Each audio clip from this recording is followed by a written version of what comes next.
Pernah kepikiran nggak sih, apa ya yang sebenarnya Tuhan dengar waktu kita berdoa? Ternyata bukan cuma soal kata-katanya, tapi apa yang ada di dalam hati kita. Nah, kali ini kita akan bedah dua jenis doa yang sumbernya dari dua hati yang beda banget. Oke, untuk ngebahas ini kita langsung aja lihat sebuah perumpamaan yang luar biasa kuat dari Injil Lukas. Ini cerita tentang dua orang yang berdoa di tempat yang sama, tapi hasilnya wah jauh berbeda. Coba bayangin deh, ada dua orang masuk ke tempat ibadah. Tujuannya persis sama, berdoa. Tapi cara mereka melihat diri mereka sendiri dan Tuhan itu benar-benar 180 derajat berbeda.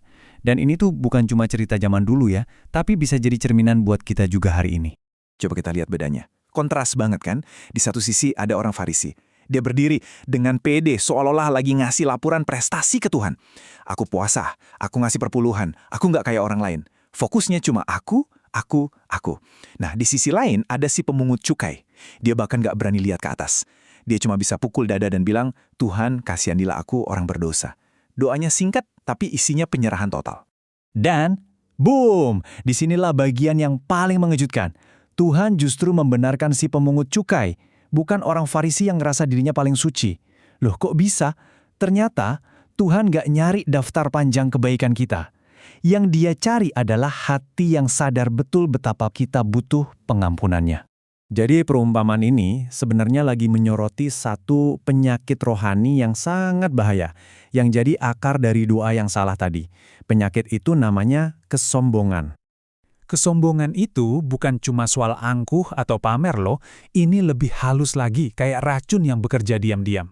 Bikin kita ngerasa lebih dari orang lain, bahkan dalam hal-hal rohani. Dan tanpa sadar, kita jadi lupa kalau semua yang kita punya itu cuma anugerah. Gejalanya ini bisa halus banget. Coba deh, pernah nggak sih kita ngerasa susah banget buat ngaku salah? Atau ngerasa pendapat kita itu yang paling benar? Atau kesal kalau ada yang nggak setuju sama kita? Nah, itu bisa jadi gejala kecilnya. Pelan-pelan kita nutup pintu hati buat Tuhan dan cuma nyisain ruang buat ego kita sendiri. Dan ini jangan dianggap remeh ya. Kesombongan ini dianggap salah satu dosa yang paling sulit disembuhkan.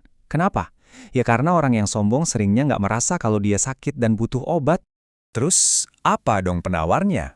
Nah, jawabannya ada di kebalikannya, yaitu kekuatan yang datang dari hati yang rendah. Doa yang rendah hati itu mengubah total gamenya. Dari yang tadinya cuma instruksi satu arah dari kita ke Tuhan, sekarang jadi komunikasi dua arah. Bukan lagi daftar permintaan kita, tapi ungkapan hati yang jujur. Kita nggak lagi maksa Tuhan masuk ke rencana kita, tapi kita yang bertanya, Tuhan gimana aku bisa jadi bagian dari rencanamu? Jadi, pada akhirnya yang paling penting itu bukan seberapa puitis atau panjangnya doa kita. Bukan sama sekali. Tapi seberapa jujur, seberapa pasrah, dan seberapa terbuka hati kita di hadapan Tuhan. Pengakuan tulus tentang siapa kita ini. Makhluk yang rapuh dan butuh banget belas kasihannya. Oke, itu kan teorinya. Sekarang pertanyaannya, gimana cara kita mempraktikkan kerendahan hati ini dalam hidup sehari-hari? Tempat yang paling pertama dan paling penting buat mulai adalah di dalam keluarga. Ini dimulai dari hal-hal yang kelihatannya praktis. Misalnya, membangun mesbah keluarga, punya waktu khusus buat berdoa bareng. Sampai ke hal-hal kayak melatih pengendalian diri, gampang memaafkan kalau ada konflik. Praktek-praktek sederhana inilah yang justru bikin rumah kita jadi tempat iman bisa tumbuh subur. Dan untuk anak-anak kita, generasi selanjutnya, kerendahan hati ini perlu banget ditanamkan sejak dini.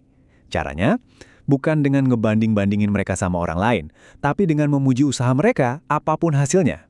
Bukan cuma nyuruh, tapi kita yang kasih contoh. Ngajarin hal sesimpel terima kasih dan mendengarkan orang lain, itu udah jadi benih kerendahan hati yang luar biasa. Nah, sebagai penutup, mari kita jelajahi sebuah ide yang dalam banget dan mungkin agak mengejutkan tentang di mana sebetulnya kemuliaan sejati itu bisa ditemukan. Coba deh, pikirin soal musik. Apa yang bikin musik itu indah? Jawabannya adalah batasan. Setiap not harus mulai dan berhenti di waktu yang pas, ada ritme, ada tempo. Tanpa batasan-batasan itu, musik cuma jadi suara berisik. Justru di dalam keterbatasan itulah keindahannya muncul. Konsep yang sama persis ternyata berlaku dalam hidup kita.